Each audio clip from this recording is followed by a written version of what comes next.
Welcome to Royal Legacy, where we will explore the rich athletic history and deep family connections of BYU sports. Join us as we honor the past, celebrate the present, and look forward to the future of the BYU Cougars. Here's your host, Lauren McClain. How's it going, everyone? I'm Lauren McClain, and welcome to Royal Legacy, where we dive deep into the family connections of BYU sports. Joining me today are BYU football brothers, former BYU offensive lineman JT Gentry, and his little brother, Michigan transfer and current BYU offensive lineman, Andrew Gentry. JT and Andrew, thank you so much for being here with me. We're so grateful to be here. Thank you. This is going to be fun. This is a trial run for when you guys have your own podcast, right? Exactly. Yes. First time being interviewed together. Okay, I want to know, how many kids are in your family? Okay, so I'm the oldest. Okay. There's 3 siblings total. And we're each spaced 4 years apart. And then Andrew is in the middle. And then we have our younger sister, Elizabeth, who's actually a basketball player at Creighton University. Yeah. We couldn't get her. Whoa, her here. We should have gotten her here at BYU too. Maybe eventually. Then I know. Hey. We'll do 3 of us here maybe. As you know, Andrew, it happens. It happens. It's a possibility. I know. Give it 2 years and we'll see. All right, JT, so you guys are 4 years apart. What was your relationship like growing up with your younger siblings, but especially Andrew? Oh, man. And I say this honestly. We were best buddies. And I attribute that to my mom and dad. They really, instilled that in us to not just avoid contention, but to be proactive friends. And I think, you look at the 4-year age gap and you're like, wow, that could be, a big gap. One, Andrew was like huge. So, I think my friends didn't even think he was like 4 years younger than us. But at the same time, I really did enjoy watching him grow and develop and truly just become the man that he is today. And, I'll be honest in saying we were actually schooled at home. So every day, we would be out in the backyard together playing basketball, football, fighting with lightsabers, jumping on the tramp. And, often it might have ended in a couple tears because I was 4 years older than Andrew. But ultimately, at the end of the day, we just had a great time. And Andrew, pretty soon, though, after those initial years, he started beating me up. So, It was good, though. I always say I attribute a lot of my success, especially early on in high school, was playing with him and playing with his friends, because he was awesome in letting me hang out with them and do things with them. And I just wanted to compete, and so we'd go out and play basketball in the backyard. And even though all his friends were 4 years older than me, they'd still include me. And like he said at first, I was getting bullied around a little bit. But it really helped me by the time I was in 8th grade and I could hang with them. Then when I got to high school the next year and got moved up to varsity quickly, I was like, well, I've been doing this for the last 8 years, so this is nothing new to me, playing guys 4 years older than me. So I was really grateful, but like he said, it was always really fun with us growing up and always a good time in the Gentry household. So you can attribute all of your success to your brother, let's say all that, of right? It. Let's do it. Everything you've done. So your mom homeschooled you guys? Yep, up until 8th grade. That's amazing. Good for her. Andrew, your grandpa and uncle played football for BYU. Your dad played basketball at BYU. Your sister plays for Creighton. So what sports did you guys play growing up competitively? Yeah, we played a lot growing up. The main 2 for us were basketball and football. That was what we were raised with was, is it going to be basketball or football? My dad, obviously coming from a basketball family, he didn't play football in high school even. And so he was always pushing basketball, getting us outside, shooting around. But then my mom's family, like you mentioned, my grandpa played at BYU. Her brother played football at BYU. So her family was the football side. And so for me and JT, football won out, right? We eventually, started playing football more competitively and focusing on football. But growing up, we played basketball all the time in the backyard. We still play basketball when we can. And then we also would go golfing with my dad every Friday. We never did that competitively. And then we did track in high school, throwing the shot put and discus. But basketball and football, that was the main 2 in our household that we were always focused on, always having a good time. And don't let it fool you. Andrew's actually a great tennis player, too. Growing up, you should have seen this guy in the tennis court. Footwork, galore, man. I think it attributed to his offensive line That's skills. true. I guess, early on, we did play tennis pretty competitively, too. That was good for us, too. You guys did everything. So who's the best basketball player? Because you got your dad, your sister, the 2 of you. That's hard, right? Who's the best shooter? I think our dad. Yeah, probably our dad. If we went back in the prime, definitely our dad. My sister can give a run for her money now, though. Yeah, honestly. We were doing it last week, too. We were having some shooting competitions when my sister was out here, and she was beating us both. She was doing a good job. And, we gave her a run for our money some of the time, though. When it comes to post play, though, we would battle it out. We go back and forth. We would. We haven't done that in a little bit, but we got to protect the foot. Yeah, please don't do that right now. And Elizabeth is a post, too. She's about 6'3". Yep. Yes. Is that right? Oh, She's a force to be reckoned with. And she always jokes. She's like, I grew up with 2 older brothers that were big offensive linemen. Like, no girl can even come close to, kind of the physicality that we bring when we defend her. So we, whenever she's in town and we're all together, we do post drills with her and, get really physical to make sure that she gets a feel for, hey, if you can compete with an offensive lineman and Andrew, 6'7", 315, no girl's going to stand a chance. So it's pretty fun. Again, she can attribute all of her success to the two of you. You just take it on. JT's just taking all the success. That's right. I put that on you, Andrew. I put that on you. JT, when did you first realize football could be something that you could take to the next level? Yeah, so growing up, and Andrew kind of alluded to this, I think for both of us, we didn't know as kids if it was going to be basketball, if it was going to be football. And as kids, you just don't know how tall you're going to get and everything. And I would say, through my sophomore year in high school, I was really focused on, hey, I'm going to be a basketball player. I was like, hey, if I can get to, 6'8", 6'9", that could be awesome. Obviously, that didn't What happen. are you at? I'm 6'4". 6'4", so okay. it didn't quite happen. But loved basketball and loved the game. And then my junior year of football, I had kind of a breakout year, and I started to get, a lot of colleges interested and talking to me, and I got my first offer after that junior season, and I think at that point I realized, okay, it's definitely, I think, going to be more of the football route, and I should put my time into this, and so put on another 40 pounds that off season, and said, okay, it's football time. Okay, well, that's something I want to talk to you guys about, because your dad's old bio says that he was 6'5", 170 pounds. Oh, yeah. When he played at BYU. That was, mind-blowing to me, and now you two are, 630 combined, right? So was it hard for you to put on weight? Because maybe naturally you're supposed to be thin like your dad, right? I think genetically, yes. I think I was looking through some journals and notes, and I think my freshman year of high school, I was 160 and, just very skin and bones, not much weight at all. And, my dad would tell us, he's like, okay, but if you guys want to compete in football, still be basketball players, but you guys got to, put on the weight too. And so every year of high school, I actually put on 40 pounds. So my sophomore year, I was 205 pounds. My junior year of high school, I was 240. And then my senior year, I was 285.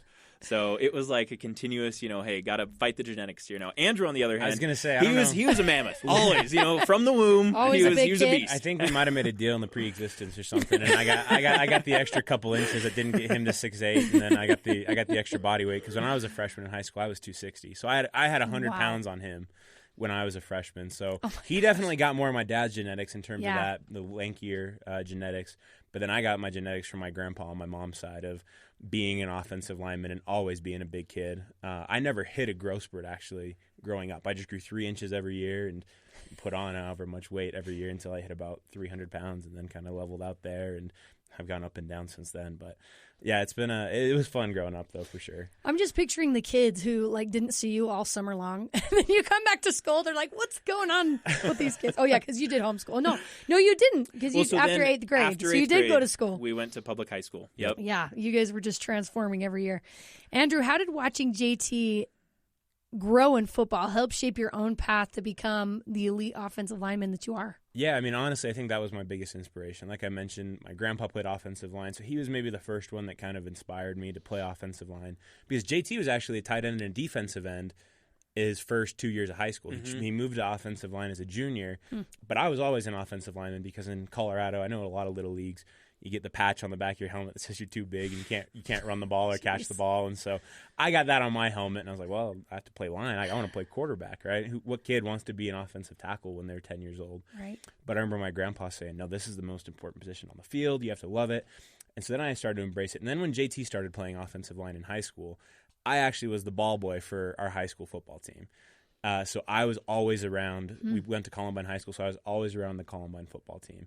And I just remember I would just watch JT. I had my eyes locked on him the entire game, because he was playing tackle. So I was right there on the sidelines able to watch him. And so seeing him and how hard he worked too, having to put on that weight and then learn how to play offensive line, and then seeing how well that he progressed and then getting to that next level, I was like, well, that's me next. I'm going to do that next. I want to be like JT. I want to do what he's done. I want to work as hard as JT has. And I want to be that next great offensive lineman at Columbine like he was. He had paved the way for me. So watching him, I would say that was my biggest inspiration once I hit that 7th grade and he was then an offensive lineman. For me, then it was watching him and saying, okay, what can I emulate for him, right?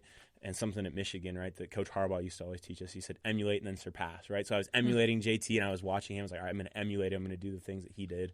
And then my goal was, all right, now I want to surpass him, right? And that's the competitive brother side of us. Yeah, but for sure. At the end of the day, he was always my biggest inspiration in becoming an offensive lineman. You've surpassed me. So, JT, as you're watching, you're playing, and you know your little brother's kind of right at your heels, right? Did you always have a feeling like this guy's going to be really good? Yeah, I think that with Andrew, there's multiple factors that we could all kind of see. I think one, it was the competitive nature, right? Because you can have all the God-given abilities and gifts in the world, but if you don't have that drive and that fire within you, it won't get anywhere, right? And then on the flip side of that, you can have zero, really blessed abilities, but you can have all the fire in the world and you still probably won't get super far, right? And I think from a young, age, we could all tell in Andrew he had both of those things, right? And just that drive, because he was always very, very gifted, but he always had that knack of, I want to be better. I want to be the best, right? And I think, because when I went on my mission, that was when he was in 8th grade. And so his freshman and sophomore year of high school, I was gone. And, I just knew going into high school, like, he's going to make some waves early. And I think all our family could see it too. Your mom hung a poster in your room that said excellence in spirituality, scholastics, and sports, right? Yep. Did that motto shape you guys? Did you really, because teenagers, man, they're rough. So you can either that's something you can make fun of, right? Like, oh my gosh, mom, or really embrace it. What did you guys do with that?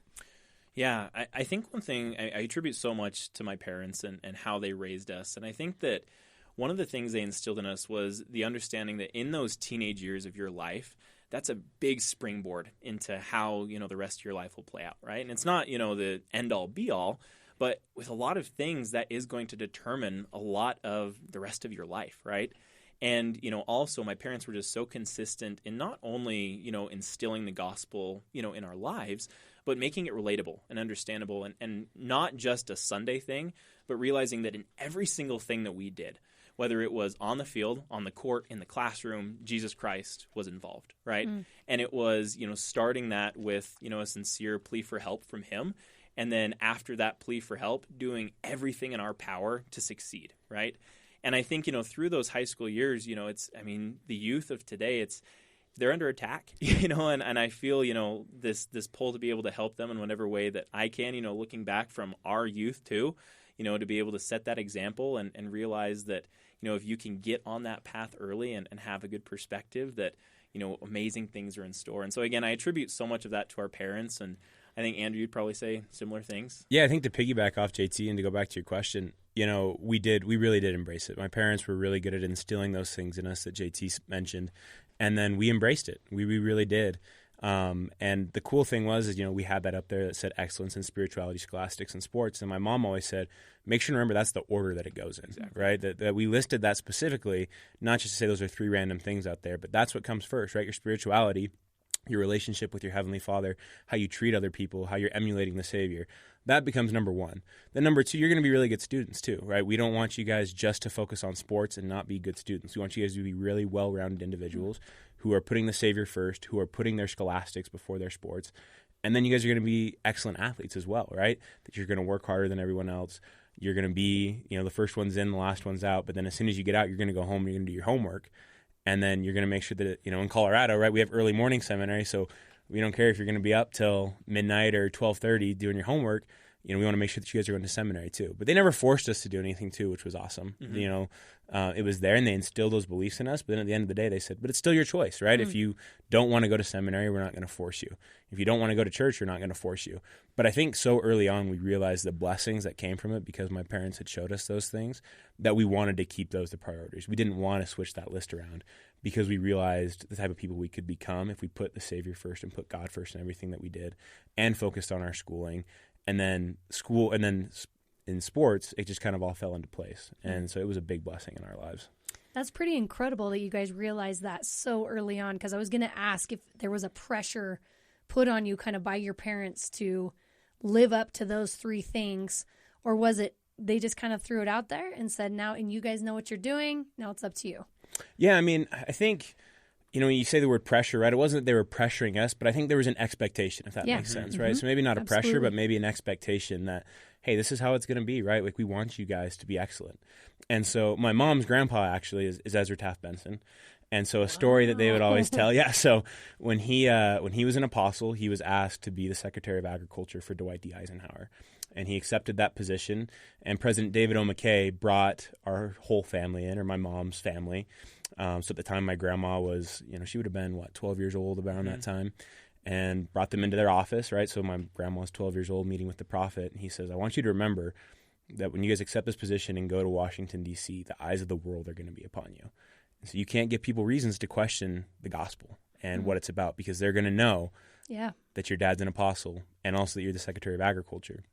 And so that was something that's then been instilled in our family, right? That my mom would always say that as well. And so again, it wasn't a pressure, right? Even President McKay, I don't think, was pressuring my grandma, but saying this is the expectation that's set. The eyes of the world are going to be watching. How do you want to live your life? And that's something that my parents really instilled in us as well. And I think, from that perspective too, so we went to Columbine High School, and my mom's family actually went to high school there as well. And so there were multi-generations, in that area of Colorado. And I think, to Andrew's point that he was making is we had such good examples that went before us, right? And we didn't want to dishonor the Gentry name or the Madsen name, my mom's maiden name. And people knew who we are, and they knew the family that we came from. And I think it was, as Andrew was saying, it was never this, ultimate stressor, to say like, oh my goodness, we have to live up to this standard. But it was like, a motivator, a positive motivator to say, hey, I'm so grateful for the examples that came before, and I have to be able to live up to that, right? And I have to, continue that example and that light to those around us. And we had some pretty cool stories that, came from it, and some pretty awesome friendships that were made too. What an incredible legacy on the spiritual side and the athletic side. And speaking of JT, you ended up playing football at BYU from 2018 to 2021. Andrew, you're obviously currently on the team as a redshirt junior. You've said, JT, that BYU was your dream school to play at. What is your biggest takeaway from your time playing at BYU? Yeah, so many things, and so grateful for my time while at BYU. I think, one of the biggest takeaways is that, God has a plan for each and every one of us. And even though that plan might not be initially what we, expect that plan to be, that ultimately things will work out better than we can imagine if we stay true to our covenants and follow him. And one of the biggest things that I'm just so grateful for at BYU is that it's, a culture and an institution where there's so many, stalwart individuals that are also gifted in so many amazing areas that can, contribute good, not only during their time at BYU, but beyond. And, I look at my time at BYU and, again, coming into it, we were both, very goal-oriented people, me and Andrew and our entire family, right? And, I did have personal goals about, making a huge impact and everything. And I played with a wonderful offensive line and, never really got to, a superstar role while there at BYU. But at the same time, I can honestly say every day while I was there, I gave it everything that I had. And, I formed just incredible relationships. 2, found out so much about myself, and where, if I can invest, even though, again, it might not be in line with what I had dreamed or hoped or envisioned, that amazing things can happen. And one thing that my wife and I always say is hard work always pays off, right? It might not be in the way that you envisioned initially, but it always pays off. And then 3, again, being able to share the gospel through football, which is, I think, one of the coolest things about BYU football is you can do it through your words, but then also your actions, right, and your countenance. And just, again, so grateful for my time that I was able to spend there. Was there ever a time you considered playing at a different school, or was BYU always it? Yeah, so, to be transparent, so I came in and, had a couple, great introductory years. And, there was a point about halfway through where I really did start considering, hey, could there be opportunities elsewhere? Prior to coming to BYU, I was recruited by a lot of Ivy League schools. The 2 that were really high on my list were Penn and Columbia, and almost committed to Penn, actually, before coming to BYU. And then about halfway through, was really considering going out to Columbia. And, I had conversations with Kalani and coaches, and they knew that decision, was kind of pending as well. And at the end of the day, I just felt this direct, inspiration that I needed to just turn to my Heavenly Father and trust him in everything. And I remember, there's this afternoon and, I was really kind of in the crux of do I stay or do I go? And I just felt a direct inspiration, you need to stay, right? Again, it might not be panning out exactly how you had hoped and prayed and dreamed, but I felt this direct inspiration that, again, hard work is going to pay off, right? And there's more to life than just football. And that, your time and efforts that you're putting into football right now will pay off in ways that you don't even realize right now. And, it was kind of an unorthodox revelation, right? Because I had always had that, dream and goal and hope to be a star football player, right? And I think I knew and I realized about halfway through, like, it probably wasn't going to be that, at BYU if I stayed. But I had to accept that, God had a bigger plan in store for me and that I needed to kind of take a step back and say, I trust you, Heavenly Father, and I'm going to stay, even though it might not be in line with what I had always hoped and dreamed. And, and we can talk more about it later in the podcast, but that, inspiration and that prompting that I chose to follow has opened so many doors for me in my life, from a career perspective, from a family perspective, from, just a community perspective. And I'm honestly eternally grateful that I decided to stay and decided to stick it out. Incredible. And then on the flip side, you have Andrew, who you started at Michigan. You got to the highest level of college football by winning a national championship. That's got to be a feeling that's hard to beat. True. So what's it been like? You got to watch your brother and his experience at BYU. Then you had that experience at Michigan. Then you come back to BYU and bring the Gentry name back to Provo. What's it been like so far to wear that Cougar uniform, even though you haven't played a game yet, but even just in practice and being here on campus? Yeah, I'd say the word that comes to mind is surreal and full circle. For me, I grew up a big BYU fan. We grew up huge BYU fans. That was our team, right? That's where my dad played basketball in college. That's where my uncle played football. And so for us, I was like, I'm going to be a BYU football player. And, when I got to high school and then when I made that decision to ultimately go to Michigan, that was definitely the place I needed to be for those first 3 years of my college career. It really was. I had great experiences out there. The Lord definitely led me there. Got to win a national championship, which was amazing. And then, the Lord works in mysterious ways, kind of to echo JT, right? I mean, I never planned that. When I got healthy last year, I had an injury at the beginning of the year, and then when I get healthy, and then, my second game back, that you tear your Liz Frank, right? That's not something you really plan for. But the Lord had much bigger plans than I did, right? And it led me right back here to BYU to, kind of where it all started for us as a family. And so it's been really surreal, right? I remember that first practice putting on the BYU helmet and being like, wow, this is here, right? This is, if you would have told Andrew, 5-year-old Andrew, that this was going to be how it played out. I would have been so excited to be a BYU football player, and I was just so excited and so grateful to be back and to continue on that legacy. And then, in this coming fall, to continue on that legacy and hopefully carry on the tradition of winning a national championship for Michigan. Hopefully, bring that over too is the goal. But we love to hear that. Amen. Yeah. but clip no, that off, great. send it out. No. Love it. JT, you got to watch your brother progress as a player and a person. What was it like watching him fulfill a dream and win a national championship? I mean, I'll be first of all in saying, just to be a brother in that was amazing, right? Obviously, not at the level of being a player like Andrew was, but, I think Andrew said surreal, right? I mean, there were times when we were there, just at the national championship in the Rose Bowl and everything being like, this is actually happening. This isn't on NCAA football on Xbox, Andrew. Like, this is actually happening. And, I mean, it was, just watching him achieve that was, I think, one, just so inspirational, right? And I think it was, amazing, too, to be able to kind of follow just Michigan in general through that season, just to see, as a team, what they were able to do, as a unified whole. And I remember just having conversations with Andrew just about how it was unlike any team that he had ever been a part of, right? For sure. We're just, culturally and just the mindset of everything was just, it was different, right? And I loved picking Andrew's brain, maybe selfishly to say, okay, how can we take, that same culture and mentality and apply it to so many other areas of life, right? Because it's not easy to win a national championship. And we've obviously had some of those conversations, but, I'm just, still just so proud of him. And, one thing I think the first thing we talked about after winning, so I was like, dude, you're going to be a national champion for life, right? I mean, this is something that, you will never have taken away from you. And, the rings are pretty cool too. He showed us those and just so happy for him still. Pretty cool. So he wins the national championship and he goes through that injury and then he tells you, I'm sure there was more conversations in between this, but then Andrew tells you he's transferring to BYU. What's going through your mind? Yeah. I think, maybe to back up just a little bit, and, I know Andrew's been on multiple podcasts, but I don't know if we've ever really shared the full, kind of story of when this injury actually happened. So it was against Michigan State. Yep. And, having two kids, I would have loved to have been to every game that season at Michigan, but I had to be very selective about, which ones I went to. And I think I went to 2 or 3 that season. Mm-hmm. And again, didn't know why, but at the beginning of the year, I said, I felt a very strong inspiration. I need to be at the Michigan State game. And a part of that was it was his birthday. It was my birthday. It was his birthday. It was my birthday. But aside from that, I was like, I need to be at this game. So I went out there. And then our cousin Jacob, who we're really close with, and his wife Alex also came along to that game, and then our mom was there as well.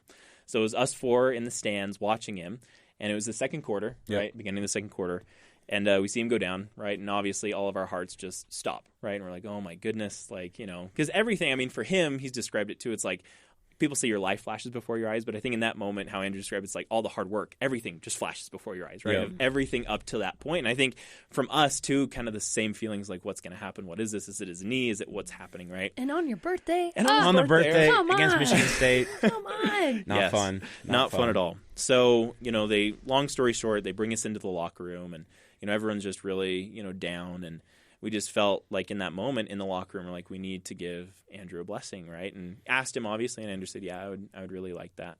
And so we were able to have that blessing, and not to get too much into the details, but I think it was a really, powerful spiritual experience for everyone involved, and ultimately I just remember, feeling very, prompted to say, Andrew, like, this is all happening for a reason, right? And we don't know it now, and we're not supposed to know it, right? In this moment, we can feel sad, we can feel that emotion, but you're going to know why, right? And, through that course of events, obviously, and Andrew shared this story many times, but the transfer portal was a crazy world. And, and immediately when that injury happened too, you didn't feel like, okay, I'm going to transfer, right? No. I mean, it was, gradual, slow, revelatory process, right? Yeah. And, but I think just through that whole experience, we just all felt almost a sense of peace amongst the chaos. Like, hey, we know who's in control here. We know that we don't know what's going to happen, but we know it's going to be better than we can imagine. And ultimately, I think when he came here, it was just kind of okay, this feels right. Yeah. This is right. But yeah, what are your thoughts, Andrew? No, I mean, I would agree with everything JT said. It was definitely, our dad had to travel for work that week, so he was at most of the games, and then so, I would have been able to get a blessing from him. But then having JT there, my cousin Jacob, just the way the pieces all fell into place, you could definitely see the Lord's hand was involved.